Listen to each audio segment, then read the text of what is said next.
అయోధ్య ఈ పేరు వినగానే ప్రతి భారతీయుడు ఓ ఆధ్యాత్మిక భావనకు లోనవుతాడు. అలాంటి చోట ఓ బ్యాంక్ ఉంది. ఈ బ్యాంక్ లో అకౌంట్ దొరకడం చాలా కష్టం. ఈ బ్యాంక్ లో అకౌంట్ అందరికీ ఇవ్వరు. ఏంటి, డిపాజిట్ ఎక్కువ రూపాయలు పెడదాం అంటారా? బంగారం డిపాజిట్ చేద్దాము అంటారా? అయినా కూడా అకౌంట్ అయితే ఇవ్వరు.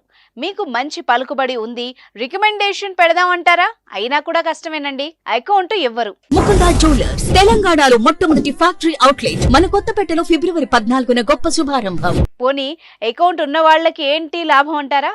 అన్ని బ్యాంకుల్లో మాదిరిగా ఇక్కడ డబ్బులు దొరకవు. దానికి బదులుగా 35,000కు పైగా ఉన్న ఈ బ్యాంక్ ఖాతాదారులకు మనశ్శాంతి, మత విశ్వాసం, ఆధ్యాత్మికత లభిస్తాయి.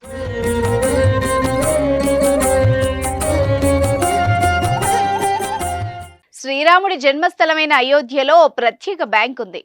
అన్ని బ్యాంకుల్లో మాదిరిగా ఇక్కడ డబ్బులు దొరకవు. దానికి బదులుగా 35,000కు పైగా ఉన్న ఈ బ్యాంకు ఖాతాదారులకు మనశ్శాంతి, మత విశ్వాసం, ఆధ్యాత్మికత లభిస్తాయి.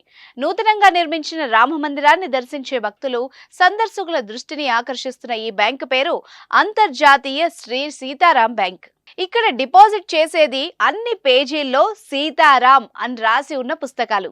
శ్రీరామ జన్మభూమి తీర్థక్షేత్ర ట్రస్ట్ అధ్యక్షుడు మహన్ నృత్య గోపాల్ దాస్ 1970 నవంబర్లో ఏర్పాటు చేసిన ఈ బ్యాంకులో ఇప్పుడు 35,000కు పైగా ఖాతాదారులున్నారు. మన దేశానికి చెందిన వారే కాకుండా America, Britain, Canada, Nepal, Fiji, UAE తదితర దేశాలకు చెందిన వాళ్ళు కూడా ఈ ఖాతాదారుల్లో ఉన్నారు. ప్రస్తుతం ఈ బ్యాంకులో రామ భక్తుల నుంచి సేకరించిన 20,000 కోట్ల సార్లు సీతారాం అని రాసి ఉన్న బుక్లెట్స్ ఉన్నాయి.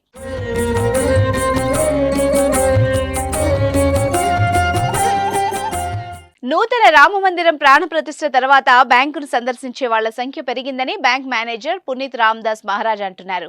తర్వాత బ్యాంకు ప్రతి ఒక్కళ్ళకి ఉచితంగా బుక్లెట్స్, రెడ్ పెన్స్ ఇవ్వడమే కాకుండా ప్రతి అకౌంట్ పై కన్నేసి ఉంచుతుంది.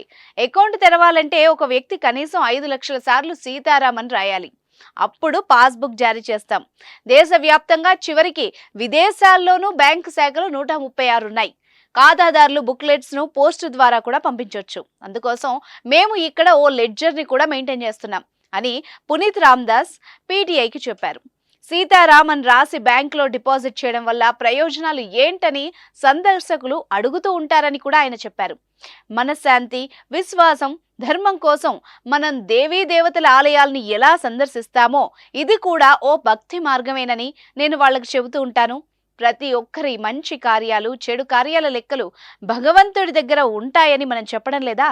ఇది కూడా ఒక విధంగా అలాంటిదేనని పునీత్ రామదాస్ చెప్పారు. శ్రీరాముని పేరు రాయడం, స్మరించడం, నెమరు వేసుకోవడం వల్ల ఎంతో ఊరట, గాఢమైన ఆధ్యాత్మిక సుసంపన్నత లభిస్తుందని భక్తుల విశ్వాసం అని ఆయన చెప్పారు. అంతేకాదు 84 లక్షల సార్లు రాముడి పేరు రాయడం వల్ల మోక్ష ప్రాప్తి పొందుతారని కూడా భక్తుల విశ్వాసం అని ఆయన చెప్పారు. తాను గత 14 ఏళ్లుగా ఈ బ్యాంక్ ను సందర్శిస్తున్నానని బీహార్లోని గయాకు చెందిన జితూ నాగర్ అనే భక్తుడు చెప్పాడు. తాను ఇప్పటికే 1.37 కోట్ల సార్లు రాముడి పేరుతో ఉన్న బుక్లెట్స్ ను బ్యాంక్ లో డిపాజిట్ చేసినట్టు కూడా ఆయన చెప్పారు. ఈయనే కాదు, ఇలాంటి వాళ్ళు చాలా మందే ఉన్నారు. తమకు ఏదైనా సమస్య వచ్చినప్పుడు ఇలా శ్రీరాముని నామం రాయడం వల్ల తమకు ఎంతో ప్రశాంతత లభిస్తుందని, ఆ కష్టం దూరమైన భావన కలుగుతుందని వాళ్ళంతా చెప్తున్నారు.